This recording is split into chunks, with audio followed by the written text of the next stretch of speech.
It's 5:30 in the morning. We're sitting here in Nashville, Tennessee. I've been awake all night, partying right out here on Broadway Street. And my goal, which is a little bit unconventional and different than what I normally do, has been to ask everybody who I could what are their most empowering beliefs and what are their most disempowering beliefs. Now, the reason I wanted to take it here was I wanted to get a lot of different opinions. And I feel like when you see a lot of different people talk about what beliefs they have that help them and propel them, and those beliefs that are actually holding them back, it's gonna make it feel less weird to you that some of your beliefs are messing with you, and it's even gonna encourage you at a deeper level to consciously curate your beliefs. Now, I'm gonna tell you something. This video was emotional for me. There was a lot of very, very hot button topics that were brought up when people were talking about their beliefs. And a lot of them were frankly heartbreaking for me to hear. They were heartbreaking because I heard about challenges that they've been through, but it was also heartbreaking because I honor everybody who shared here to make the video better for us and for you, and I thank them for being in the video. But there was also beliefs they had that I could tell were limiting them, and I could tell that there was really nothing that I could say to change their minds, and that made me sad. I didn't even try in most cases. My goal here was to be neutral and to listen, not to condemn, not to judge, but to listen. So I would ask you, as you're listening to these different interviews, to really just lay back and listen. You don't need to make some nasty comment about how your belief system is better than theirs, or to criticize anybody personally. If anything, if you make a comment here, I'd say give people props. People here contributed to this video to make this video better for you. So watch the video, lay back, and ask yourself as everybody's talking, is what this person is saying empowering them and making their life better, or is what this person's saying holding them back? Then what I'm gonna do is I'm gonna come back after a couple of quick ones, and this is gonna be scattered all throughout the video, and I'm gonna talk to you about some of my favorite beliefs that help me, and what I think are some of the major advantages with consciously cultivating what it is that you believe. I wanna live tonight. There's a pain in my chest that I can't describe. I close my eyes, the day's the same. There's a thorn in my side when I hear my name. It makes me high. I feel the shame. At least I'm alive. What are some beliefs and opinions of the world that you have that like deep down you know this is messing my life up? Let me think about this. Well, I'm from Indiana, so I feel like I low-key come from a racist family. So those are messed up, and I feel like low-key down below I have some of those beliefs, but I don't want to. Okay. And then what are some of your most powerful beliefs that you have about yourself Some powerful beliefs. that help your life? Well, I mean, I'm a woman. I want to be a powerful woman. Women need to be successful. Why need? Why need? Because men overpower women. Why? Why? Because they were, I mean, in the olden times, they were always the higher thing. How about now? Now it's not even, but it's getting close. But women are still looked below. So what do we have to do to even the table? We gotta, I don't know, women need to be more powerful. What if we just chop off all their dicks? We should. Yes. And then we're kidding. I love this. Yeah. And then Okay. And then what are some things that help your life, you think? That help you? That what? What are some beliefs that you have that help you? Beliefs Yeah. that help me. This is hard. I mean, I don't know. I have a strong belief in my friends. They make me the person I am today. They're amazing. And they're here on the street. Yeah? What do you want to do for work when you're older? I want to be a dietitian. Yeah? Yes. So my dream would Are be you allowed to eat this on your diet? Because I'm taking your diet if I'm allowed to eat Not that. really, but it's okay. I'm tiny, so it's Okay. All right. What more? Nice. Was that good? I thought it was very good. Did you like it? Yeah. You are awesome. I like you. Things you believe in life that actually mess your life up. Negativity. What about it? If you manifest negativity, it's really bad for you. Okay. Epic. Any for you guys or no? Satan. I'm sorry. What is that? Satan is bad for you. Seeing? Satan. Ah, are you guys Christian? Lucifer. Are you Christian? Yes. Okay, I like that. Okay, she the leader of the group? Yeah. I just can't think of it. It's my birthday. It's my 50th birthday. You don't look a day older than Aw, thanks. 36. Botox. I can see that. And Okay, what's your best belief then? what's my best? Yeah, what do you believe about the world that helps you? Manifesting positivity. I think that if you are nice to people and you do good things, it will be good for you. Do you think that too? I should do. So what are some beliefs that you have about your life that mess you up? Some opinions you have I think it's like I think marriage, honestly. So you want to get married but mess your life up? No, I think the whole concept of marriage, that like everyone like needs to get married to like fulfill their whole life and like everything, you know.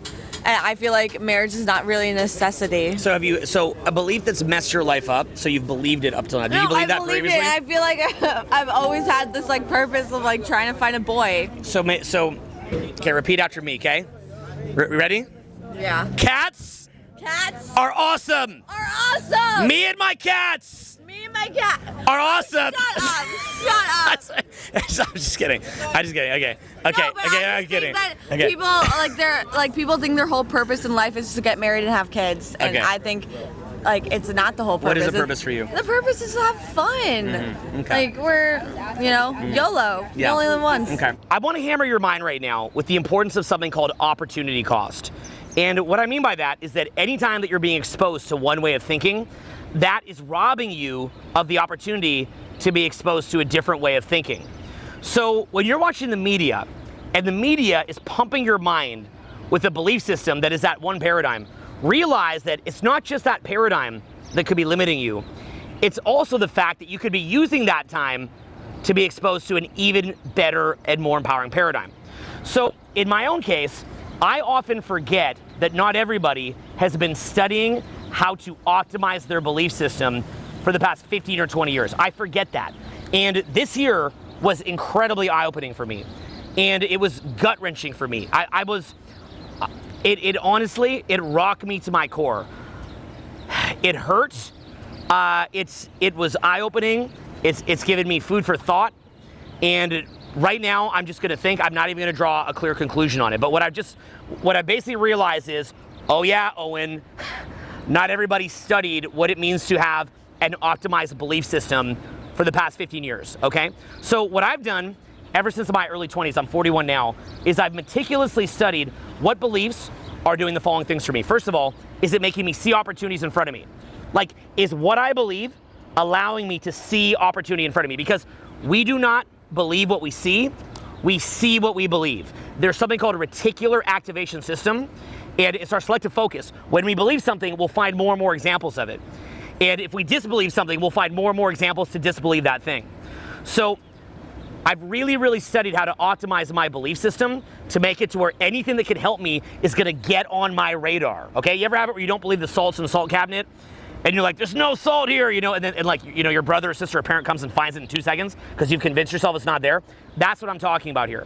Now, the other thing is, I've also cultivated a belief system that makes me feel like I'm in complete control of my life. And what that does, it compels a lot of action. And it makes me, very, very solutions oriented. So I'm gonna give you, as we go on in this video, I'm gonna give you probably, let's just say my top 10 elements of what I view as being a belief that's helped my life. And I'll try to even give you my personal top 20 beliefs. I kind of scribbled them down just before I came out here, just off the cuff. I'd probably change them later, but you get the idea. Main point that I'm saying though, is that when you're seeing the media pumping your head with information, realize that if you're not consciously questioning your beliefs, and if you're not consciously curating your beliefs, and if you're not making an effort to write down your beliefs and to talk to other people about your beliefs and to figure out what beliefs are going to help your life the most and eliminate the most problems, if you're not consciously doing that, then if you don't have a plan for your life, somebody else does. Wherever there's a vacuum, something's going to come in to fill that vacuum. And that's going to be what we see in the media. That's what we're going to see at the basic level paradigm that we're at. And your mind is going to be filled with things that, in my view, are going to make life very, very difficult. So again, this idea of beliefs, and again, I want to say thank you to everybody who was involved in this video, because they have honestly changed my life and opened my eyes, okay? It's really made me realize, wow, I get it that not everybody thinks how I do, but I've got to start to have more empathy for where people are coming from. Patience, empathy, try to help more, try to meet people where they're at, to connect with people, to talk to people. I'm seeing that now here, okay? So Again, thank you to everybody who's been in these interviews so far. We're going to crack back into a couple interviews and then a couple more. And then what I'm going to do is I'm going to come back. I'm going to give you my top 10 aspects of what I view a good belief has. And then we're going to go into my personal top 20 beliefs. Do I want to have kids? Do I want to overpopulate the planet? No, I fucking don't. Yeah. Half of us have kids, half of us don't. Yeah. Am I gonna have kids? I don't fucking know. So that's been holding you back because you're stuck on, maybe I want to have kids, but I don't want to overpopulate the planet. Yeah, well, because I'm kind of at that age where I'm like 50-50, and it's like, if you're gonna have kids, we don't know what the fucking planet is gonna, Got it. you know, like climate change and... Do you ever have any self-doubts even beyond that? Like self-doubts about who you are as a person, self-doubts about your actions, self-doubts about you're not good enough or anything like that? Every day. Okay, what kind? Well, I wake up and I think, what the fuck did I do last night? So what's a belief that you have that you're fighting right now? Like a belief that you're like, I have to stop thinking this or it's gonna mess my life up. Negative thoughts. Yeah. Yeah. So what kind of negative thoughts do you have? Shit, okay, that I'm not a good singer or something like that, but I am. I have it's a sexy voice. That, basically. Yeah. There's a lot of people here in Nashville trying to do things, and it's up to the people that care about moving forward that get somewhere. Got it. People need insulin to leave and they people need insulin to live and they make fucking $600 off of them a month for no fucking reason. Got it. That's what I think. Okay, got it. So let me ask you a question. So what would happen if the government didn't take, this is an honest question, okay? I'm not messing with you. Yeah. If the government didn't take in any funds, look at my hat, I'm very pro-freedom, so trust me. Dude, I'm but let me ask you this. I'm fine so, about taking taxes, so say that, but you so can't say, charge people $600 for yeah. fucking insulin. We need to live off of it. What should they charge? Well, this is what I think. People in my state, when they overdose on fucking heroin, they get Narcan for free, but people who have diabetes and need fucking insulin have to pay $600. I don't get it. That's a powerful point. I don't get it. Yeah, it's a powerful point, I think. How does it make sense? You're rewarding people that are messing up and you're taxing people that are doing better. Insulin to live. You need insulin to live. Yes. So you can get Narcan for free. Got I don't get it. I like that. Okay, that's very good. I ain't even trying to be a bitch. No, I just no, don't get I it. liked what you said. This is Channel 5. Yes. What's something that messes your life up? The fact that parents make their children believe in Santa Claus. Mm-hmm. That's really not right. What do you mean I'm not real? It's not right. The tooth fairy is fucking terrifying. If you think about that, like, why would anyone ever believe that a fairy would come and grab the pillow for the tooth? From And so what are some beliefs that help you? Help me? I guess I would also say the tooth fairy. It helped me get through losing all my teeth. And then Yeah. phone real quick. Oh, yes. Get out of my shot right now, okay? You're in my shot. So the tooth fairy. So help you to cope with the pain. Yeah, of losing your teeth. But then I at have a certain fake point, teeth but then right at a certain now. point it limited you Yeah. because you felt like you didn't see reality. Yeah, no, I guess. Like the Easter Bunny also. That could be a case that eggs have to do with Easter. You know, bunnies don't lay eggs. You know? Why would bunnies ever lay eggs? You know? They just hop around. I don't know. This is deep. This is getting pretty deep right now. I don't know. You see my friend had a Pope Francis shirt on? That was ridiculous. Yeah, that's cool. She never met the Pope. No. Do you want to buy an indulgence? I'm selling them. What is it? An indulgence? I don't know. It's a ticket to heaven, $1,000. You can go to heaven after you die. That's what I'm saying. Yeah, the church used to be corrupt. It's What still about corrupt. now? It's still corrupt.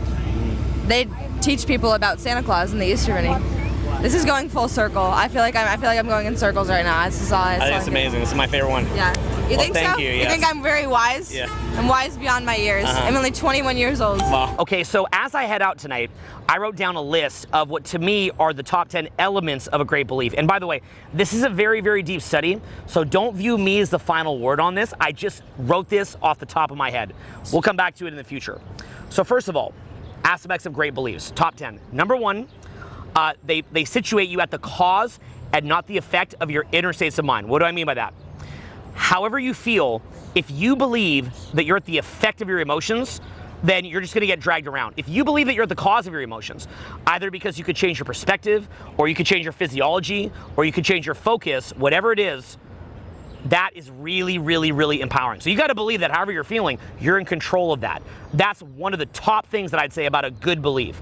The next one is the belief that you're the cause and not effect of your outer results. In other words, you have agency. You believe that whatever circumstance you're in life, you have agency. You're in control. Now, I understand that for many people that's not the case. That's not reality. But I want you to think about the alternative here. If you don't believe that you have agency, then whatever it is that you could have done to fix any situation that you're in, you're not going to take action on that, or at least you're not going to be as likely to. So even in my worst situations where anybody would say, Owen, it's not your fault. Nobody could be in control of this. This is just too hard. That's when I'm like, shut up. And then I say, no, I'm in control.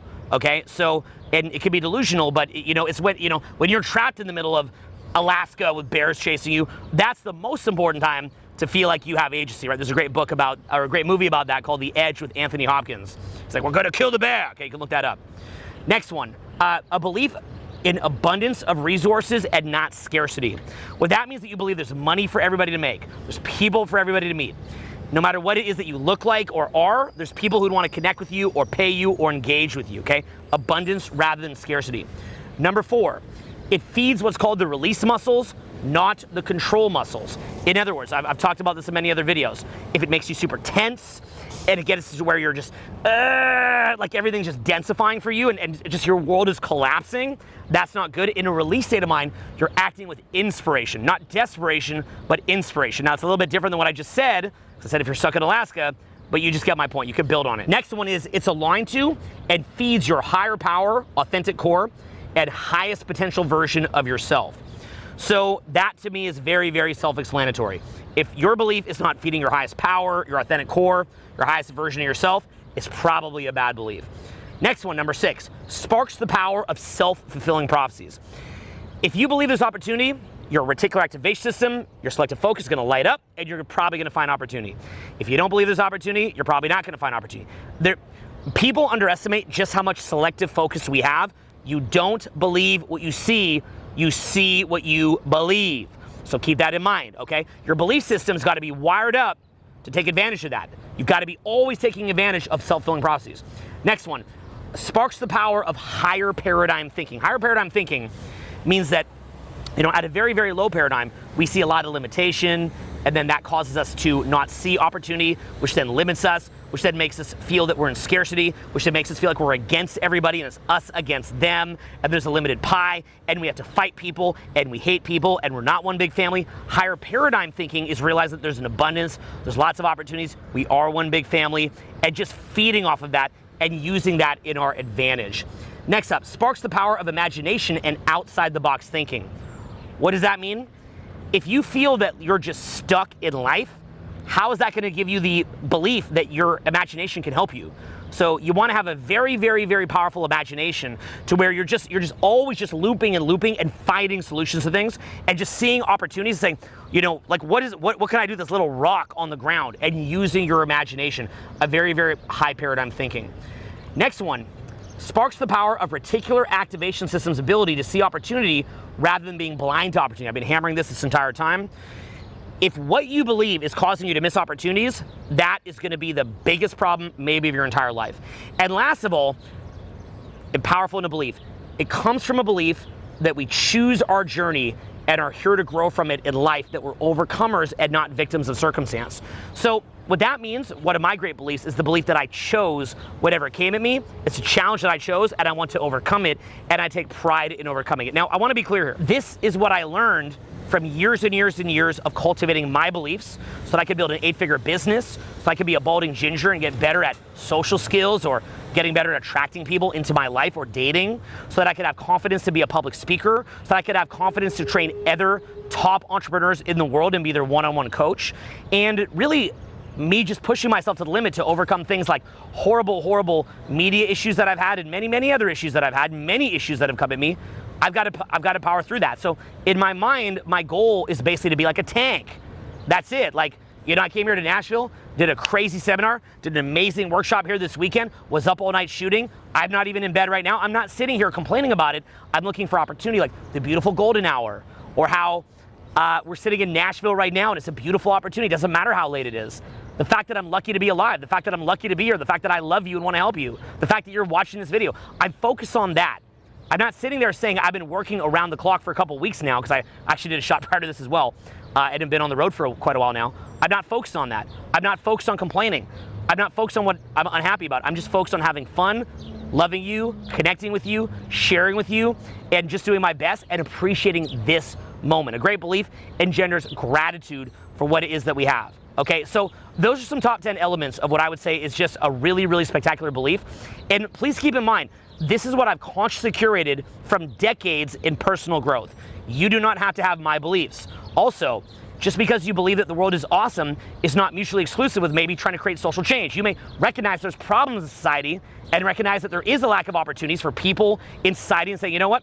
I want to help with that while still staying positive about it and being resourceful. So it's not mutually exclusive, right? You can see the bad, it's not mutually exclusive with seeing the good. You just don't want to get so locked in on it that you can't see the beauty right in front of you. So what we'll do right now is we're going to shoot right back into some more interviews, and then we're going to probably hit that bridge up there. We're just going to walk right up onto it, and we're going to talk even further this time about my personal top 20 beliefs. Some beliefs that you have that you're stuck on, that you like compulsive thoughts that you have that mess your life up. You're like, if I could stop thinking this, my life would be way better. You probably know it's even wrong, but you can't stop thinking it.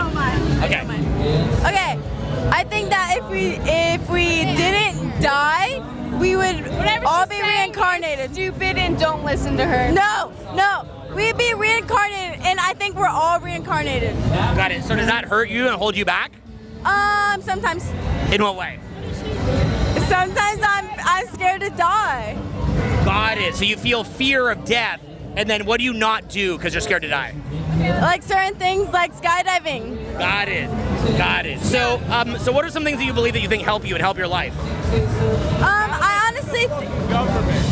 What's that? Don't listen to the fucking government. Got it. And how about you? I honestly think that if you put it in the back of your mind, then you should just do what you want to do, and then that makes you less fearless. Okay, got it. Just like put it in the back of your mind. Yes. I don't know what she said. Okay. Yeah. Yeah. Wait, I just realized that I sound kind of annoying over here. Okay. So, any other quick thoughts, or is that good? Is that good, or any other thoughts? No.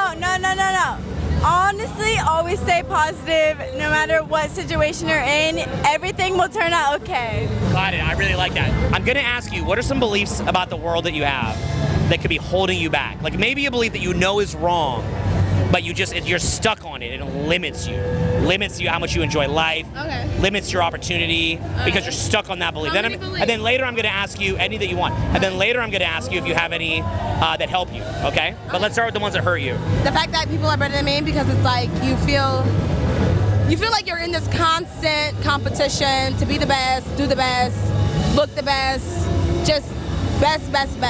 And so I feel like sometimes that hinders you, because instead of just being yourself and just doing what you gotta do, you're trying to compare yourself to the next person. Yeah. All right? Another belief that So by the way, I'll speak on that briefly.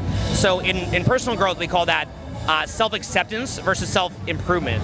So sometimes it's better to accept yourself more, because if you don't accept yourself, then it can make you come across weird and it's confining and it's stifling. But other times, if you accept yourself too much, then you're not going to be propelled forward to become better. I feel like I'm in therapy. Yeah, that's what the video's about. That's what the video's about. Yeah. Oh my God, you're like my personal therapist. Yeah, for this moment, yes. Okay. Okay, and that's your reaction. Oh, my therapist, not like last time. I'm like, fucking fuck. What kind of therapist stands on Broadway at 1 a.m.? That's part of the joke of the That's video. cool. I love that. Okay, what was the next question? So what are some beliefs you have that help you or propel you forward? What are some beliefs that help me? Some beliefs that help me, that help propel me, is that I have a purpose in life. I guess if you know where you come from, where you're going, you're gonna know like what to do in the in-between, and that's gonna give you the motivation to continue with life, I guess. So yeah, that's 10 out of 10. That helps me. Yeah. Hi there. Okay. So what are some beliefs that you have that you think mess your life up? Like you know they're probably wrong, but you can't stop holding on to them, and you want to get past them. Well, like religion and Anything. stuff? Beliefs about life, the world, anything. Definitely religion. You know, I feel like we're so programmed a lot of the times to believe that God is real. And I believe that there are spirits. I believe that there are afterlives, but I don't think that I necessarily believe in the Bible and that you have to go to church every Sunday. And what limited you there? Was it the time you spent in church, or what was the limitation? No, honestly, it's just growing up in completely different atmospheres and, you know, just kind of coming into my own and having my own thoughts and questions and trying to figure out who I am and what I believe in. So what evolution have you had? Like, what have you realized that has kind of propelled you forward? I've honestly just kind of come to the belief that, or the understanding, I should say, that, you know, no matter what kinds of pressures that society puts on you, no matter where you are, whether that's in a big city or a suburban area or a super small town, you know, that I have my own mind, I have my own body, and I get to choose for me what I believe in, what makes me happy, and not what society is currently thinking at the moment, or what my parents believe in, or my sisters, or my best friends. I get to choose for me, and that's what's most powerful. It's more powerful than any religion or group or like super idea. I get to choose for me. And then would you say that, did you feel shame around maybe you weren't measuring up to a certain moral ideal? Was that what it was? Like what was the part about it where you felt like it sounds like you had a bit of a buyer's remorse around sort of adopting an ideology or a religion, and then you broke out of that and you felt liberated by that. Did I catch that correctly or no? Yeah, I would agree with that because, I mean, I have two older sisters, and my oldest sister, she is extremely firm in her religion and her beliefs with God. And it's not that I ever felt like, oh, okay, you know, my parents appreciate her more or anything like that. It was more of the idea that I always felt compared. Yeah. And so, you know, going to college on my own. Did you feel compared as far as like moral purity? Was that what it was? Yeah, kind of. Okay. You know, I mean, when you have siblings, especially when you're all the same gender, like my sisters, we all identify as women. So we definitely, like, there's other different comparisons that you have naturally as siblings.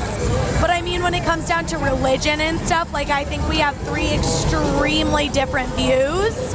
So, like, I feel like, now I'm starting to get more into politics too, but this kind of, it all like intertwines. So like, I think my oldest sibling, she has the most conservative views. My middle sister's right in the between, and I'm more liberal. Like, I'm conservative means liberal, but I'm mostly liberal. Yeah. Like, what are some important liberal issues for you that have empowered you? Conservation and like our earth, like that's a huge thing for me. And then also equality as well as LGBTQ. I have a lot of friends that are in that community. And like my family, they respect that, they understand that, but I think I have a more liberal view than they do.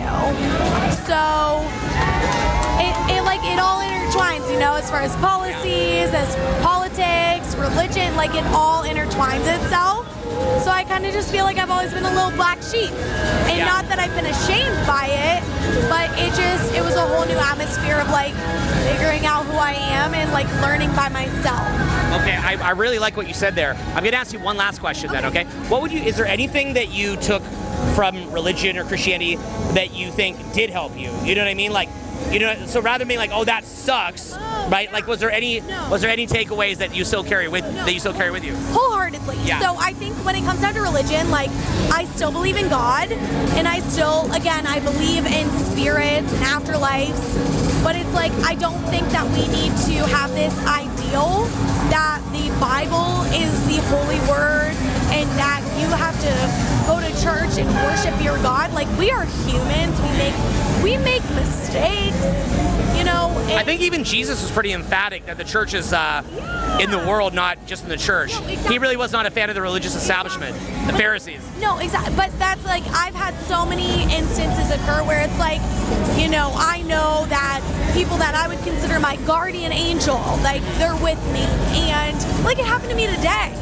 And, you know, like, I still believe that there are so many instances that have happened to me where it's like, I believe that there are, like, people, you know, looking over me and helping me and guiding me. And, like, the idea of believing in things that you can't see, you know, like, that's huge to me. So that's why with Christianity, with religion, like, that stuff does stick with me. It's more so that I have questioning beliefs about contradictory ideas in the Bible, and you know, that the fact that it is okay to question within your religion, like, that's huge. So, or anything. No, 100%. So it's like, I think, by the way, and that's actually one of the big challenges, is that being more liberal and not conservative 30 years ago, that would mean that we're free to question things. But now, and I'm going to ask you this, liberalism means often, not always though, not always, but it can often mean that we are not free to question things. What's your thoughts on that one? Because see, I'm more that kind of old school liberal where I believe that you question everything. But in this day and age, that can actually be viewed very bad. We are. What do you say? Just in one sec. So, what would you? I'd love to have you guys next if you want to be. So, what would you say then about us maybe not being allowed to question things in liberalism now? I mean, to be completely honest, and I'm sorry for my language, it's bullshit. Got it. It's bullshit because it is so important. Like, you know, if you, I understand like following things and. Yeah. Well, you know what it was for me? I'll be just being honest. Yeah. I grew up, and I was really bought into this idea that the idea of free speech meant that you protect people whose ideas were less popular. Like, we had free speech specifically to protect people whose ideas were less popular, because while some of those unpopular ideas are disgusting, horrifying and disgusting, that some of them, maybe even if it was 1 in 100, we had to preserve that, and that we were tough enough to deal with a bunch of disgusting idiots. We were okay to just let that be there, because for that one person, you know, who maybe is onto something, right? You know, same reason why we give a fair trial even to people that we know are guilty, but we do that because maybe 1 out of 100, it could be the wrong case. And so I grew up believing in that, and then all of a sudden, that's not a part of being liberal anymore, right? And so that's been something that I've dealt with, where it's like, wait a minute, whoa, you know, it's like, wait a minute, since when does being liberal mean you can't talk? And it's given me a buyer's remorse, because it makes me feel like that we just said that when we didn't have the dominant narrative. We said that almost not for real that we believe in it, but we said it as a trick to be like, oh, no, we have free speech, and then as soon as we get the dominant narrative, ha ha ha ha, no more, you know, and you know. I honestly, to be completely honest, I think that goes for both. Like, almost like you're in a wrestling match, and you're like, no, let's be fair. Then as soon as you get the upper hand, you're like, ha ha ha. You know? I think that goes for both parties, you know? I think that somewhere along the lines, and I don't know with how many past years this has been, I mean, I'm 23 years old, so I'm still relatively young, but like, at least from my perspective with my generation, somewhere along the lines it became a pick sides rather than a like, hey, let's come together and have a conversation and, you know, genuinely discuss, this is your opinion, this is my opinion, and that's that. Like, somewhere along the line it became an argument of, I'm right, no, you're wrong, I'm right, and that's been a huge, I don't know, just at least observation from my perspective. I love what you said, and we need to get back to that. If we don't, this country's going to implode. I mean, I think we're fucked. So I'm ready to straight up get out of here. But either way, the challenge is, once this is gone, what's left? That's the challenge. We're all gonna die anyway, so I guess what's the point of this match? Good point. That's a good point. You know? Yeah. But yeah, so I don't know if you have any questions. No, I've enjoyed that was talking, amazing. though. That was amazing. I've enjoyed talking. Now, whenever I'm looking at somebody's beliefs, there's two big things that I look at in a major degree. The first one is, how much might they have what's called misweighting bias? What do I mean by that? Misweighting bias is when you think that something is more relevant than it actually is. So in other words, you might see a problem and you think it's super duper important, but when you compare that to the sheer volume of opportunity that's in front of you, really what you're doing is it's like you're inside of a house and there's this parade going by that, you know, they spent $100 million on the parade, and all that you can focus on is this little tiny kind of fingerprint on the glass. right? You're like, the fingerprint, and you're not wrong. You're not wrong at all. But you have what's called a misweighting bias, that you think that fingerprint is more important than the $100 million parade that's going on outside. So most people are not going to be wrong. They may, however, have a misweighting bias. Now, the other thing is, whatever emotions that we're addicted to, and emotions are very, very addictive, right? Whatever emotions we're addicted to will tend to drag around our selective focus. So if your average day-to-day happiness level is a 5, then that will tend to drag around as this kind of like lagging effect right behind you, whatever it is that you focus on, and you'll tend to focus on things that are a 5 out of 10 happy, right? Like I'd ask you right now, if you were to rate your general happiness set point day to day without spiking it up with some good thing, what do you rate it? Maybe a 7, maybe a 6, maybe a 2, maybe a 10, whatever it is. I would challenge you to actually observe in yourself to see if whatever it is that you believe about the world kind of resonates with that emotion that you're addicted to. So this is like this kind of chicken or the egg question, right? It's like, well, did you start getting bad beliefs because life sucks, and then that put you in a bad mood, and then you're just simply in a bad mood because life sucks? Or is it the reverse in the chicken or the egg, to where you're addicted to a, say it's a 5 out of 10 mood, and then that drags around your reticular activation system, your selective focus, and what winds up happening is that all that you can see are things that resonate with 5 out of 10. And so you can actually see this in many ways. You might have seen me do this where I talk about if you rate yourself a 10, there's a certain set of behaviors that you have. You remember a video I shot in Chicago on a boat? I was talking about, how you might behave if you felt like you're a 10. You'd be more expressive, you'd be more congruent, you'd be more expansive in your energy and whatnot, right? Well, in the same way, whatever mood you have, there's commonly a set of beliefs that will tend to follow that. And again, it's that constant chicken or the egg syndrome. Anytime that you talk to somebody who's in a bad mood, they're gonna say, I'm in a bad mood because the world sucks.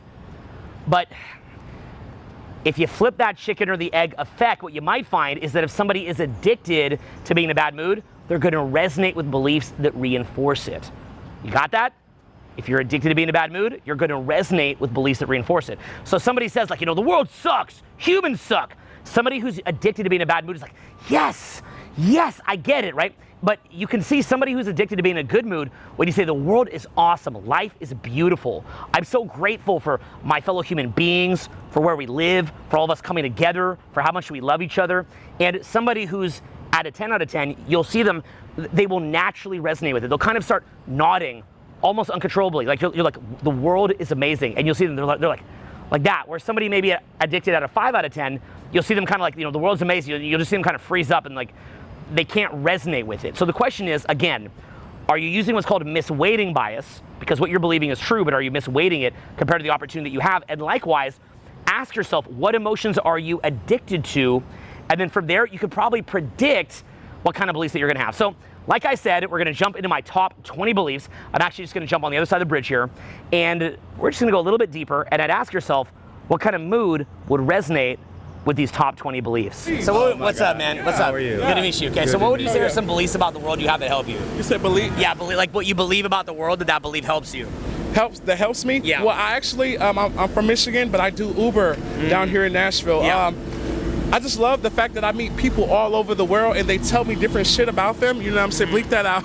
Yeah. You know what I'm saying? They tell me different shit about them, and you know what I'm saying? It all ties together. It's like a melting pot of seasonings. Yeah. It lets me know what is going on in the world. You see what I'm saying? Type shit. I actually really like that. Now tell me something that messes your life up, like a wrong belief that you have in your head that you kind of know is wrong, that messes up your life. I don't mean to go here, you know what I'm saying? I'm clearly okay. a guy, Actually, you know what I'm saying? But I'm gonna hit the main topic, and it's probably gonna go in your story. Yeah. But the fact that I'm a gay male, you see what I'm saying? People, perception is a big word. Talk about that on your channel, you know what I'm saying? But why do you feel that limits you? Why did I don't know, because you feel people will judge you? People perceive me as, yeah, exactly. People perceive me, that's just under the tree. People perceive me as this big black guy that's gonna do something, You know what are they gonna do? Oh, you know what I'm saying? I'm the coolest fucking person. What do they think you're gonna do? I don't know. I guess you're just gonna get in there and just like fucking rob him or something on the fucking corner or some shit, bro. Like, no, that's bullshit. You know what I'm saying? I'm the coolest fucking person. You shouldn't judge a book by its fucking cover. You know what I'm saying? But other than that, bro, I fucking love what you're doing. You know what I'm saying? Keep doing what you're doing, bro. Yeah, bro. Okay, you too, Matt? What are some of your beliefs? You beliefs know that mess you up? Some beliefs that mess me up are the fact that people do things in spite of the past. Yeah. Religion, faith, love, those are some things that mess me up. Yeah. Religion is probably the biggest. Did it make you feel a lot of shame? No. What did it do to mess you up? What it did to mess me up, it made me look at heterosexuals very different. In what way? In a way of what they're doing behind closed doors. Like, what do they do? The same thing that I'm doing. Yeah. Smoking weed, having sex. Yeah. Oh, so you felt that you were not living up to a moral standard. Correct. That some people were living up to. Then you had self-judgment around that. Correct. Even though they were doing the same things that I were doing. I can promise you that they it were isn't. just doing it behind closed doors or probably someone else's doors. Yeah. Okay. And then what are some beliefs you have that help you, do you think? You know what? Just my belief in God and knowing that we're all the same. Same blood, same attitudes, same everything. That's what helps me get to the next level. That's amazing. Yeah. Thank you. Thank you, bro. Thanks, man. Okay. Okay. Anybody want? Well, he's okay. Yeah. Okay. So what are some beliefs you think mess up your life? Some beliefs? Yeah. Things in your head that could be wrong that mess your life up. Shit. Scientology. Really? Yes, sir. No, you're kidding. No, I'm dead You're ass. a Scientologist? No. You said that I believe? Yeah. No, I believe in Christianity, but Scientologists. Yeah. But what are some things that you believe that have limited you? Flat Earth. Did you believe that for a minute? Yes. Did Kyrie Irving get you thinking that? I'm conflicted as fuck right now. Yeah. And what made you believe that? The Bible and YouTube. Okay. And then what are some beliefs that you think help you? You said some things that can help me? Some beliefs, like some views of the world that you have that help you, make you powerful. Shit, just go up in the sky. Ain't no what's that shit called? Curvature. Ain't no curvature. First of all, I'm drunk as fuck. Okay. What are some beliefs that you have that help your life, other than the flat earth? Oh. Yeah. God. I believe in Jesus Christ, the Holy Trinity. And that's pretty much about it. But other than that, I believe in everything. I respect everything. Cool, man. Now, what's a belief that you have that messes your life up? That Jesus was white. Okay. Got it. Yeah. And why did that bother you so much? It didn't bother me though, but it held me back though. You know what I'm saying? In what way? Because knowing that Jesus is black opened up a lot of puzzles to a lot of black history and history in Africa, Jerusalem. You know what I'm saying? Okay. And then what are some beliefs that you think help you? That help me. Dang, you just stumped me again. I don't want to get racial though, but that the slaves back in the day they didn't read the whole Bible. You know what I'm saying? The Bible that we have now, they only wrote they only read a proportion of it. You know what I'm saying? So, you know, it held me back a lot. You know what I'm saying? Because well, then so you didn't read the whole Bible. Who, me? Yeah, is that what you're saying? No, I have though, but back in the day they fed the slaves like only a proportion and of the Bible, a small you? proportion. How did that impact you? Because I was thinking they read the whole Bible that we was reading. You see what I'm saying? That they was reading everything. You know what I'm saying? And that they knew how to read. You know what I'm saying? Yeah. So I didn't know that. You know what I'm saying? Yeah. Okay, so knocking out my top 20 beliefs here, and I scratched these out just. It was just off the dome, right? I mean, I've studied belief systems for years, but I was like, let me just do it off the dome and just sort of see what comes to me. I basically took the same challenge that I put to people out in the streets, just saying it off the top of my head. So here's what I got. But again, I've been doing this for 20 years. So obviously it's a little bit more cultivated. It's not a viable comparison at all. People are just out there having fun. So number one, abundance of opportunities and resources, money, friends, career options, romantic partners, and ways to be happy. None of these are put on a pedestal or scarce. The universe provides, okay? I'm gonna read that again. I know you just heard it, I'm gonna read it again. Abundance of opportunities, abundance of resources, abundance of money, friends, career options, romantic partners, and ways to be happy. None of these are ever put on a pedestal or scarce. The universe provides. So in other words, my reticular activation system, because I believe that, whenever I see someone who could be a new friend, I have an abundance of new friends. So maybe one other friend is giving me a hard time or disappointing me. I have an abundance of new friends who I could meet. Maybe somebody I'm dating or romantic with is being difficult or I don't see it going anywhere. I feel an abundance, right? If I'm on the street and I meet someone who I'm really attracted to, maybe it goes well, maybe it doesn't. If it doesn't go well, there's an abundance of people who I could be attracted to. There's abundance of ways to be happy. You know, if I got hit by a car right now, I'm in a wheelchair, there's an abundance of other ways to be happy. If I'm like Stephen Hawking, I could barely move, there's an abundance of ways to be happy. Doesn't mean it's not gonna hurt. It does. But when you believe that, you're gonna find the solution. The universe provides. Okay, to me, that's something that if I say to someone who's addicted to a 10 in emotions, 10 in happiness, they're probably gonna resonate with it. Next one, the world is a place that your spirit traveled to for your growth. Obviously, this is very, very hokey, but just try it on, okay? Try it on. You came to this earth to experience specific lessons. the most painful ones are often the most important. So in other words, when you have that belief, as you're experiencing pain, you're not just saying, why me, why me, why me, and becoming a victim and just getting full on traumatized. And yes, you may be traumatized either way, but you're saying, I chose this. And then you're gonna find the way to power through it. Again, it's feeding off of that first belief, okay? And some of the things that I could tell you that I powered through, you'd probably feel so bad for me by the end of it that you wouldn't be able to look at me the same. So I don't even like talking about a lot of those things. But the bottom line is this, you gotta just power through, okay? And you can sit there saying like, why me, why me, why me? Or you could say, I chose this. And what happens, as soon as you say, I chose this, it means that you'll feel your physiology change. You'll feel your hormones change, your brain neurochemistry change, and you go back to full power and you love it and you win, okay? So do you care about winning or do you care about having an excuse, right? I think there was an old Sean Connery quote from a movie about breaking into Alcatraz, and he says to Nicolas Cage, he's like, you're the best. Only losers whine about their best. Winners go home and F the prom queen. So that's I remember when I was younger, I was like, wow, only losers whine about their best. Winners, they go home and F the prom queen. I was like, that's a different way of thinking. I was younger. Imagine if your whole life the media was pumping that into you. Imagine that, right? Amazing. Okay, next up, number 3. You are someone who collaborates and is not against anyone or in competition. There's no zero-sum game. So what that means is that when you see other people winning, you're not sitting there crying about it, saying that they're taking from your limited piece of the pie. Now look, we all get it. There's companies like Amazon, other big tech companies and so on and so forth that have created a massive monopoly. I deal with that, you deal with that, and it's a huge problem. But if I'm sitting there just looping and looping and looping, then what that means is that it means that I'm just constantly in this scarcity-based frame, and it means that all the other amazing opportunities that are sitting in front of me, like, yes, I can complain all day about various monopolies and opportunities that I don't have, and if there's real actionable steps that I can take from my personalized position to improve that, I'm gonna take it. Some of which I am taking behind the scenes. But for the things that I can't control, I just come from a framework that life is not a zero-sum game. I'm a collaborator. I'm here to just find other people to collaborate with, and I get frustrated by this too. It's a personal issue for me. I feel that limited pie in other areas too, but I'm not gonna let it get me down. And what I find is that, remember I talked earlier about control and release muscles? When I sit there saying there's limitation, there's limitation, there's limitation, and I get angry, and I wanna control everything, and I can't let go. And you gotta just breathe through it. And you say, look, whatever the case, there's a lot of opportunity. So, it's like water kind of falling off this, say there's just kind of water raining down here, right? And somehow, some way, that water's gonna find its way off this. Maybe that's in the air, maybe that's falling down on the ground down there, whatever it is, but the water's gonna make its way home. And life is not a zero-sum game. You're gonna find your way home. Winner's gonna win, loser's gonna lose. You're a winner, you're gonna win. Believe it. Great quotes in the Bible. Oh, ye of little faith.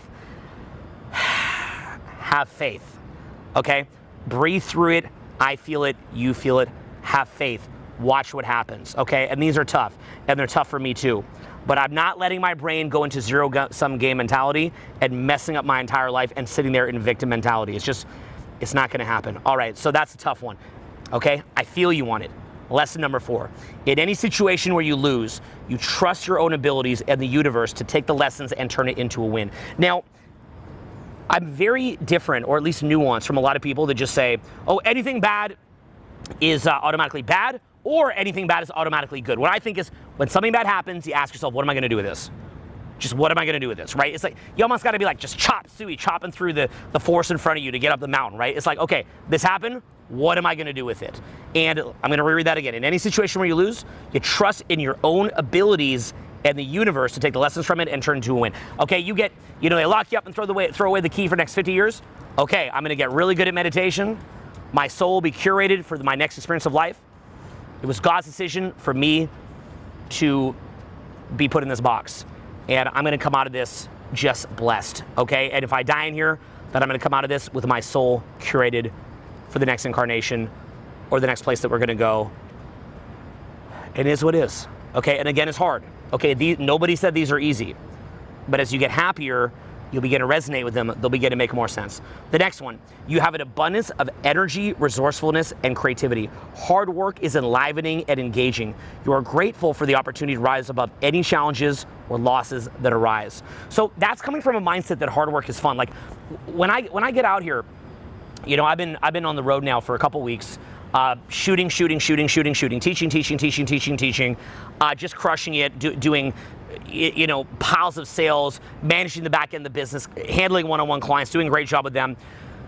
There's a lot going on. Okay, there's a lot. And if I come from that mindset that hard work isn't enlivening, and I say no, I've got a finite amount of energy, and I'm limited, then it's going to be very, very painful. But coming from that mindset that I love it, that's going to enliven me. It's going to empower me. It's going to connect me to source, and you're just jacked in. So again, hard work is enlivening. You love it, you embrace it, and you flow with it. What are some beliefs that you have that you think mess your life up? Like some thoughts that you have that you can't stop thinking or that limit your life? I believe that everybody can always be who they want to be, and we are in every city, we're out here, and everybody can do whatever the fuck they want to do and live life and be happy, because that's what you're supposed to do. Okay, now I love what you said. I'm going to ask you a question. So you're living that really well now. I can feel it. Okay? I mean, this is an honest question, okay? Okay. When you're sober, do you still feel that way? Yes. Okay. We live life. Everybody should live. Wait, let me ask you a question then. So why drink if you already have that much confidence? It's just a good time, not a long time. Yeah. A good time, not a long time. Yeah. Yeah, okay, I like that. Okay, so what are some of the things you think hold you back? Is there anything that holds you back? People that have opinions that can't just... Opinions can't make you. They can break you, but they ain't gonna make you. You'll see people down here that have their opinions. They want to judge somebody else. Like, how are you going to get through life worrying about what somebody else says? Why don't you just do whatever the fuck you want to do that makes you happy, and that is that. I would say Jesus Christ fucked me up, honestly. In what way? Adam and Eve, like, two white people created from, like, and we're supposed to create all the earth. Like, that's just fucked up. Like, yeah, and then did that limit you? Did it limit your life? I wouldn't say it limited, but, like, it really changed my perspective when I went to, like, a liberal arts college. Like, I really expanded my horizon, and I really realized, like, how sheltered and how... I think the word for that is Eurocentric, but I might be wrong. Eurocentric and conservative, just like really extremely right-sided, like. Okay. And then what did you learn by broadening your thinking? That we're kind of all the same. Like, look at that guy. Like, he has no idea what he's doing. Like, look at him. He's just stepping to the side. Like, we're all kind of doing the same thing. Like, we're all just trying to get through life. You know, like. I feel weird. Yeah. Like, I'm drunk saying this shit. Like. I like what you said. But I mean, like, at the same time, like, we're all really just trying to get through this shit, like, in our own different ways. I don't know, like, I'm a white girl, so I can't really say much. Why? Because I'm a white girl, like, I have no room to talk. Well, we'll talk about anything, or about specific things, or what things? I would say getting through life, like, I don't really have, like, the hardest paved path as, like, a black woman especially, like... Yeah. I don't really have any room to say anything about any of my obstacles. Now, these next beliefs I had to really, really curate from my years and years of working on social skills, and you'll see where they come from. If you study my old school content, you'll know exactly where this comes from. Number 6, there is no failure, only feedback. You win or you learn. Both are equally good. All negative feedback just provides the contrast to make the eventual win more appreciated. Now, this was huge. Back when the major focus of my life was getting better socially, and I felt a lot of social rejection, and it hurt, and it could send you going home with your head reeling. And if you view it as, you know, the world is your social experiment lab, as long as you know you're within the boundaries of decency, then what winds up happening is you view everything as a learning experience. And so imagine what's happening here. One person is socially rejected, and they go home feeling like other humans are bad, like they're bad, the world is a scary place, maybe the world is a zero-sum game, and these other people are, you know, getting the best results and they're not because they're eating their piece of the pie. Instead, you're just viewing it as a learning experience. That's it, nothing more, nothing less. All failure is feedback. It's a very, very powerful frame to be coming from. Very, very, very powerful. And just that one single belief system, Social Experiment Lab, is what fueled me for 20 years. Next up, same idea, same background. Rejection doesn't have to be personalized. It could be that you use the wrong approach. You have to learn to adjust. Or simply, it might but be the wrong fit. So in other words, look, I may have been socially rejected more than any human, I don't know, it could be ever, just because of my lifestyle over the years and just going out and meeting people. If I haven't been rejected the most of any human in the world, then it's up there, okay? You know, it's up there. And, you know, the combination of what I've experienced in real life, also just, you know, people that don't like my content on social media will make videos about it, often just for clickbait. They probably do like it, but, you know, you get the idea. They'll frame like they don't like it. Or the media. Right, and the media, which will misconstrue what I'm saying. And so, you know, in effect, what you have is that I've been through a lot of rejection in my life. And again, look what I've written here. Belief number 7, rejection doesn't have to be personalized. It could be that you use the wrong approach, learn and adjust, or simply the wrong fit, go meet new people. Some people, they get rejected, they view it as a self-esteem challenge. Other people view it as a fitment issue. You just met someone who wasn't the right fit. If there's an abundance of people out there to meet, it doesn't bother you. Next up, and this is building on that last one, the world is your experiment lab to try new things and play. Just building off of what I said before. The world is your experiment lab. It's here for you to try new things and play. Okay, you don't need to freak out when things don't go so well. Next up, you're a unique person, belief number 9, you're a unique person who has inherent value in the eyes of God and the ability to learn specific skills and produce value to others. Now, notice here, and I think this is a powerful subtlety, I've combined the two.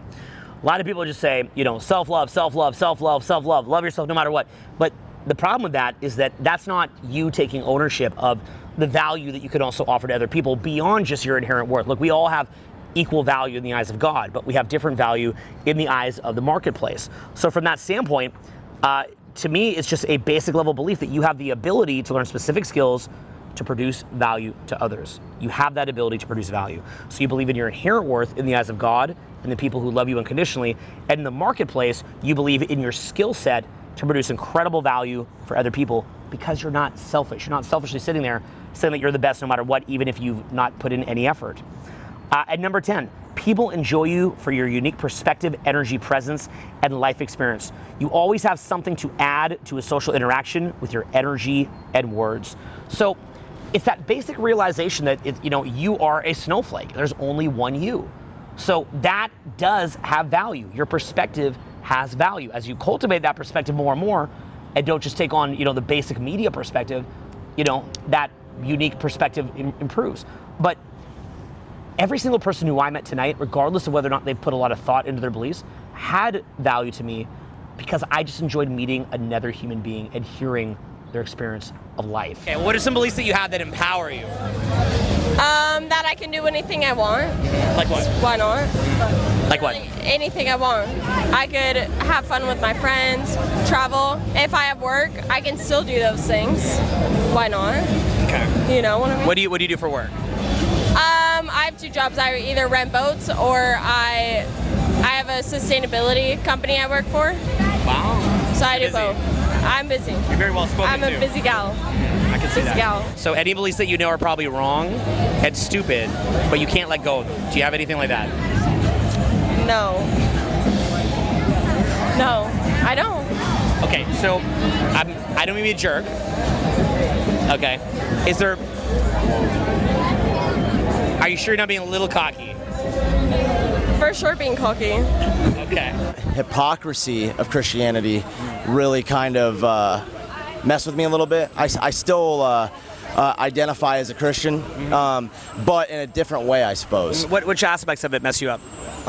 Just like basically, like saying, like being very judgmental, but then I think that's the biggest thing is being judgmental, but then they say that only God can judge. Mm-hmm. You know what I mean? So I think for me that was the biggest thing. What in the heck was that? It's just like it's like a tsunami. Yeah, anyway, okay. Yeah. So I think the judgmentalness, and I'm not a fan. Mm-hmm. I believe that only one man can judge, and that's the man above. Mm-hmm. So what are some good beliefs that you have that have helped your life? Good beliefs is, again, looking at the opposite side of that is not judging anybody. I think that letting people live their lives and do whatever they want to do, and not being the person that crucifies that person is very important. Being humble, being respectful, those are all very, very important things. So, I think those things are, things that definitely help me in life. Okay, we're gonna look at your beliefs. What are beliefs that limit you, and what are beliefs that you have that empower you? What would you say that is? It's weird because I think I'm not hot enough, but also I think I'm so fucking hot. Okay, so so how does it limit you thinking that you're not hot enough? Because I don't go for it. So like, we're out here right now. I know I'm fucking sexy, but like, I'm also like, I'm scared. Yeah. And what would you do if you didn't have that fear? How would you be different? I'd be so into it. Like this whole time, I'd be like, yeah, let's go out, let's have fun. But like, I'm fucking scared too, you know? Yeah, okay. And then what would you say something that you believe that makes you feel empowered or powerful? I'm fucking hot. Yeah. Like, I know I'm fucking hot. Yeah. I know I am, but like, I still... Can I make a suggestion too? Can I make a suggestion? Please. What I've noticed, so I'm 41, how old are you? I'm 22. Okay, so at 41... 22. Okay, so, how old are you? I'm 43. Okay, so here's what I've noticed, okay? I've just seen this life go so quick that I try to not, like, I've had a lot of ups and downs. Yeah. So I try to not identify with anything too external. Now, I think it can be good, like, as far as say being hot, right? If that motivates you to eat better, to go to the gym, then it's good to be like, I want to be hot, right? But the challenge is if you identify with that too much, like if your basis of confidence is on if you're hot or not hot, and then if you feel hot, then you're going to be like having so much fun, but if you feel like you're not hot, then you're going to not have fun. The problem is, as you get older, as you know, father time is undefeated, right? We know that. So the thing is like, and people are hot in different ways at different ages, but you don't want to be in a mode of comparison. I'd love to have you in 1 minute, but instead, what you do is you say to yourself, how can I identify in a way that is like timeless? Like, who am I beyond just if I'm hot or not hot? Does that make sense? So who could you identify yourself as beyond whether you're hot or not hot? Can you think about that for a minute? It's like, think about where you are and then some. Yeah. So like, it's so great, you're hot, but like, how are you hot? Yeah. That's what you're asking. Yeah, but maybe even go deeper. Like could you find a way to be able to express yourself and have fun and be free and be carefree and just let loose, but without even the paradigm of am I hot or am I not hot? And still focus on hotness insofar that it makes you maybe eat healthier or go to the gym or love yourself. I want to go to the gym so bad. Okay, but don't let it like drag you down to where, as life goes on and you're 98 years old, you don't need to be like, I'm hot, you know what I'm saying? It's like, no, I'm like getting older, but I'm still a beautiful person. And so identify as that thing that's timeless. Does that make sense? But still use caring whether or not you're hot as a motivator to still, What would you say, by the way? I want to get your thoughts. I'd like you to share your thoughts, actually. Okay, your thoughts now. Being hot is all in the eye of the beholder. Yeah. Right? Like, everybody's hot to somebody else. This is bullshit. Yeah. We spend too much time emphasizing on who's hot, who's not, going to the gym, not going to the gym. I've done all circles of it. Yeah. And now I'm at the point where I don't fucking care. My boyfriend thinks I'm hot. Yeah. It doesn't matter, right? Like, I'm okay with who I am. It doesn't matter anymore. That's the way all women should be. Like, it doesn't matter. You shouldn't compare yourself to the next But then girl. so then a quick question. This is an honest question, okay? I'm being 100% real right now. Okay. So, and believe me, I got plenty of work to do on myself as well. So would you say there's a point where if you can love yourself a bit too much, maybe you could get unhealthy and, I don't know, like maybe have a health issue or not like take care of yourself as good as you could, you know what I mean? Because if you accept yourself too unconditionally, then what can happen is like, you just let yourself go. Yeah, right? yeah. So maybe a middle ground. Right, no, but I think there's a middle ground. That's what I'm saying. Right, yeah. No, I agree with that. Like, I would never let myself go that far. Got it. Yeah. But like, if you'd seen me 5 years ago, I was a workout freak, ran marathons, did all this crazy shit, but I don't care about that anymore. It's about being happy. Yeah, do you miss it? No. Okay. That's no, not big. I don't, because you don't have fun. What changed about it? You didn't enjoy the process. No, I loved it at the time. At the time, But, okay. right, it's... Yeah, you evolved. Right, it's a time. Like, it was a time in my life, and now this is a new time in my life. It's time to have fun. Got it. Well, Right? thank you for contributing. I like it. Any other thoughts? I don't think so. I think that's pretty good. Women should just, like, not worry about other women, and they should just be happy with who they are, because it's such crap. We all worry our whole lives about what we look like and compare ourselves to everybody else, and it's bullshit, because we should just be happy with who we are. Got it. That's amazing. All right. Well, thank you very much for being on. So these next beliefs are talking a lot about your concept and having that value that you're not going to allow other people to mess up and totally throw you off. So next up, your own validation and opinion of yourself is the most important. Reputation is temporary. Character is forever. This is to avoid a life where you're just running around trying to placate other people, get other people's approval. It's good to be aware of how other people are receiving you. That's why you study social skills. You're gonna get better results with that. That's why you study sales skills, marketing skills, attraction skills, anything like that. But you've also got to understand that who you are at your core is by far the most important. So don't let it mess up your day. Number 12, no one can push down your value because you have inherent worth. That's a core basic belief. Even if your value in the marketplace goes down, you, in the eyes of God, you, in the eyes of yourself, you have worth. One of the single most important foundations that you can have. Number 13, and this is my own beliefs. Okay, a lot of people gave their beliefs today. I'm giving some of mine. You are a spiritual being having a temporary physical experience. Very cliched, by the way, in self-help. Spiritual being having a physical experience, not a physical being having a spiritual experience from time to time. And what that basically means is that this experience that you have is a building block for something far greater than this. And with that context, you move through life. And what that allows you to do is to absorb the lesson, but not be so identified with that painful lesson that it destroys you. Very, very key. Next up, people are generally good and friendly when you show a win-win to them. And when you're resourceful and savvy enough to create boundaries if they behave badly. So what does that mean? People are good, people are friendly, but you do have to show a win-win. Okay, you can't be going for a win-lose, and you have to have boundaries. If you lack personal boundaries, if you're somebody trying to get a win-lose, they're probably not going to be friendly. Have boundaries, find a win-win, people will be generally friendly. And so because of that, you'll walk into social situations and you'll be expecting them to be friendly. And as a result of that, you'll impose that frame so convincingly they will be friendly. But if you believe that people hate you, then you'll walk in a way that will often self-generate that response, okay? It's the power of self-fulfilling prophecies. Number 15, people are deserving of love, even those who have done you wrong, because you're untouchable and above the fray. This is one of the key messages in the Bible. People have talked a lot about the Bible here in Nashville. Unconditional love doesn't mean that you reconcile with people who are creating a problem. Unconditional love doesn't mean that you reward people for acting terribly. What unconditional love means is that you're not going to let somebody taint your soul with hatred. And so that belief that you're capable of having unconditional love is the ultimate version of being above the fray. It's the ultimate version. In the Bible, they talk about that, where if God can forgive you for your sins, and yours are many, why can't you forgive somebody else? So this ultimate version of you being above the fray, it's a very, very powerful self-fulfilling prophecy, because what happens is that by loving other people conditionally, that sort of accesses you into that above the fray mode to where nobody can hurt you. And what winds up, and that doesn't mean not to have a boundary, but that nobody can hurt the core of who you are. And so what winds up happening is that you access a very, very powerful side of yourself, because it'll get you crazy present, it'll get you super resourceful, it'll get you very, very jacked in your higher power, because you say, you know what, this person can be terrible, this person can be disgusting, I have a boundary here, I might even call this out, but that's not going to taint my soul with hatred for another person. I have unconditional love. What's up, man? Josh. What's up, brother? Crazy. I know who you are, bro.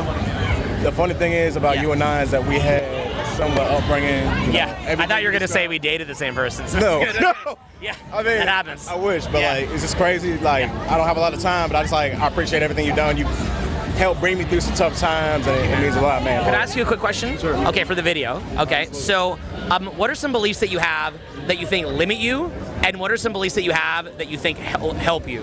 The biggest limiting belief I have is my height sometimes, and just like my past and shit. Things that have helped me is just like powering through. What's in your past that limits you? It's a lot of bullying and shit, rejection and. So maybe when you meet somebody, you have like a association with that too, being right. bullied or and I put that on everybody else, Okay, got it. Yeah. And then what do you think is something that empowers you? It just is fuel to help me become better. Yeah. So feeding off of that in a way, trauma, I guess you'd say, in order to propel you further. Yeah, and then do you think that you could get to a place where like that trauma is so gone that you're maybe even feeding off of just raw inspiration, like just so jacked in and happy that you just want to just spread good vibes? Think you get that point? Absolutely. That's happened plenty of times. I feel like you're like that. You know, so you're evolving into that, I feel like. I am. Yeah, so you're probably evolving out of being propelled by the past, and you're even, you know, rather than running away from the past, you're probably being drawn into the future in many ways, I bet. Am I right? Absolutely. You're 100% correct. Okay. But I appreciate it, brother. It was a pleasure to meet you, man. Epic, bro. Crazy. I was like, I blinked. I was like, this is Owen Cook right here. Yeah. Well, thank you, man. It's about 7 a.m. We're on the home stretch here. This last one is multi-dimensional, and we're going to have to kind of squeeze this out. It's always on, and they're all open-minded for the right person. You are the prize for the right person. You only engage deeply with those who see you as the prize. Those who don't see you as the prize, they're screened out. You don't engage them deeply, okay? And you're doing somebody a favor by helping them to see that you have value. Now, this is multifaceted, so a couple of different layers here. One side of the coin, people say, well, if somebody doesn't get you, then they're screened out. They're the ones not good enough, not you. They're too dumb to see how great you are. Is that really true? If consistently people aren't feeling it? No, you got to make some changes, right? But at the same time, there has to be an essential core to who you are. You can't just be this chameleon and stretching yourself out trying to impress everybody. So what you want to do is you want to have an essential core of who you are, but you still want to make modifications and change the way that you're relating to other people, and you also want to improve yourself while loving yourself.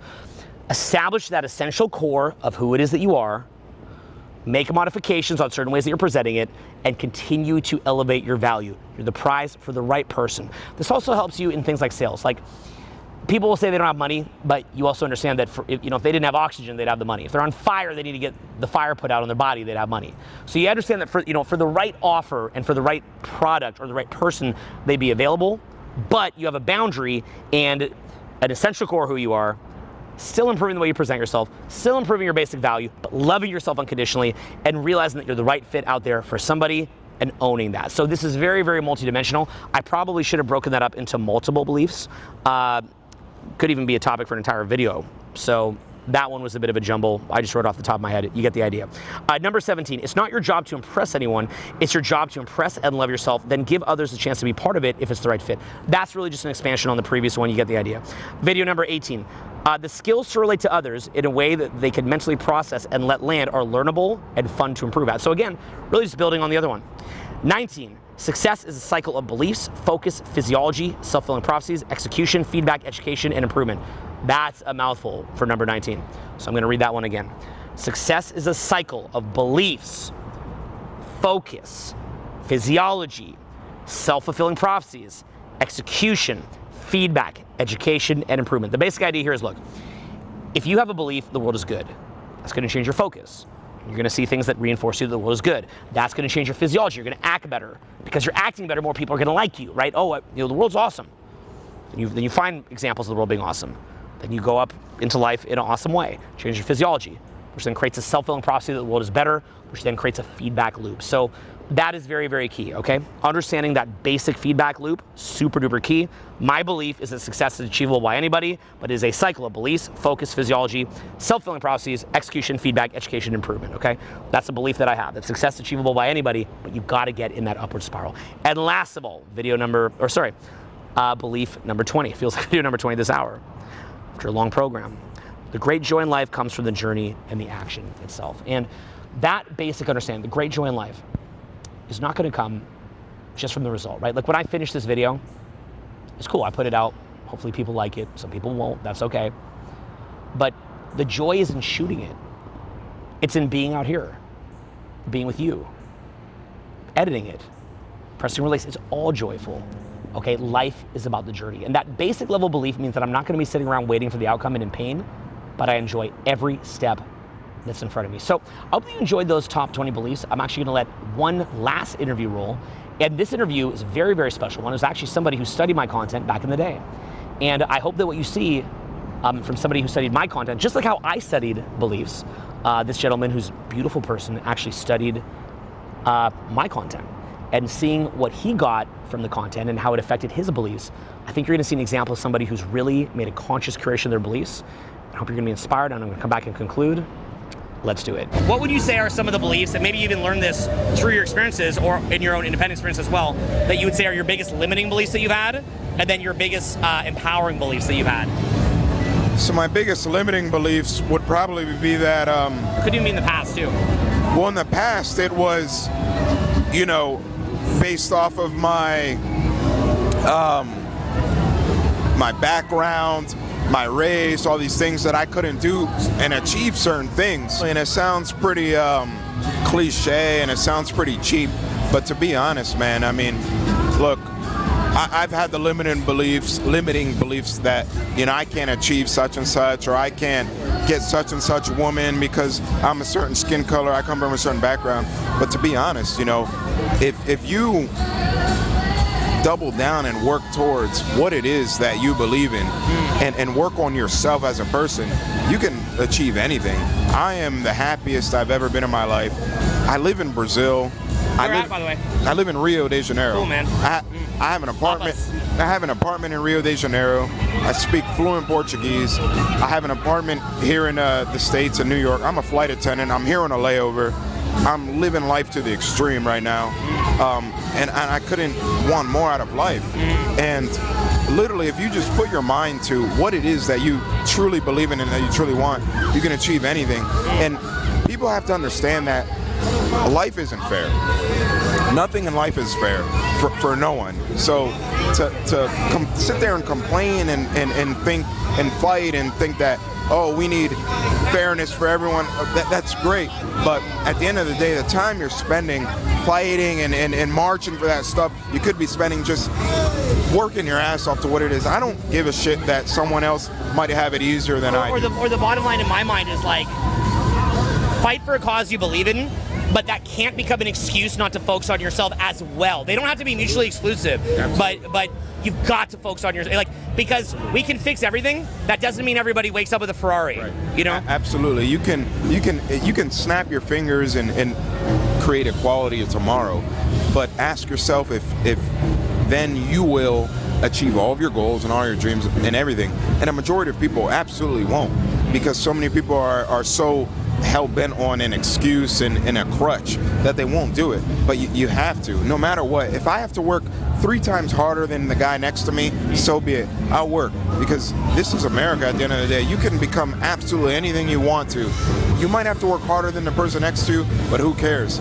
Like, the life just isn't fair for anyone, you know what I mean? And it's unfortunate, but it's not all across human beings and any species. It's not fair for anyone. So just work hard and believe in what you want to believe in.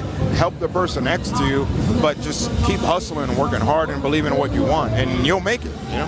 That's amazing. Yeah. That's beautiful, man. I mean, that's I couldn't say that better myself, so it's an honor, man. Thank you, bro. Yeah, thank you. It is 7 a.m. It is very, very late. I got to go to bed. And here is my final thought after being on this journey with you. Number 1, this is a video that was meant to show you that you're not alone. If you had any of the fears or any of the limiting beliefs that you saw in this video, realize you're not alone. You saw that. And I'm trying to stack a bunch of different people's beliefs right up in your face right here just to get you thinking about it. Like, even if you didn't find anything to be interesting for any reason, right, which I think that's pretty limiting, but let's say you didn't, it's still getting you thinking about what it is that you believe. Okay, so that's off the bat. You're not alone. Everybody has their own inner world, their subjective world of what they're dealing with. And I want to say thank you for everybody who's in this video, for participating, for making it better for me, for making it better for us, and for sharing. We love you for it. So that's number 1, you're not alone. Now, number 2 is, you heard a little bit about my beliefs. Does that make my beliefs right? Absolutely not. My beliefs are intentionally skewed to really just help me to get to my goals. So don't take on my beliefs just because I said them. Rather, what I'd like you to do is look at what I did, where I just scratched out about 20 beliefs off the cuff, and I'd ask you to do the same exercise. Maybe right here, even in the comments. What are your top 20 beliefs? And then examine them through that filter that I gave you, which is that your beliefs then lead to what you focus on, which then leads to a change in your physiology, which then changes to self-fulfilling prophecies, which then creates reference experiences, which then reinforce the beliefs. You see that? Look at that little cycle there. It's a little loop, okay? Leaving you with this. Beliefs changes what you focus on, because whatever you believe, you start focusing on it, right? Whatever mood you're in, you start focusing on that. Okay, so your beliefs change your focus. What you focus on changes your mood, which then changes your physiology, which is the way that you act, right? The way that you act changes different self-fulfilling prophecies that will occur. When you act better, you create a self-fulfilling prophecy. And then whatever self-fulfilling prophecy that you create creates a real life reference experiences, which then loops back into that belief and right? So see this little thing right here? This is the final metaphor. Okay, and that's why we're ending here. That's the final metaphor. See that little circle thing that's going like that? And you see that little stick pointing right through it right there? That's actually Broadway back there, by the way, where we just were all night. So that little stick, that's you going wham, okay? Right into that cycle. What stick are you gonna jam in the cycle to interrupt this pattern that you've been in and go and stop it and separate that loop and say, you know what? You're not just gonna have the belief system of the media put in your brain. You're not gonna have the belief systems of all the people around you and your friends or a lot of the mediocre aspects of society put in your brain, or even the paranoid aspects of society put in your brain, or negative aspects of society put in your brain.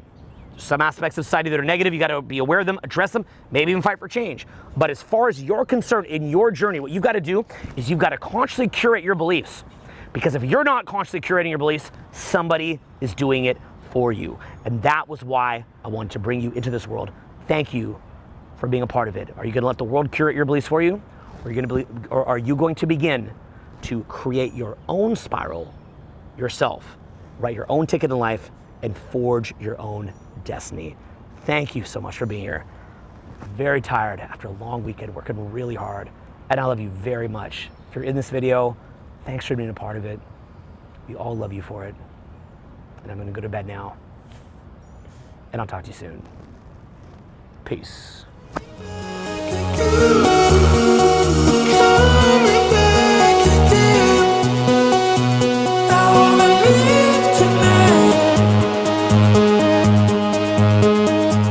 There's a pain in my chest that I can't describe. I close my eyes, the day's the same. There's a thorn in my side when I hear my name.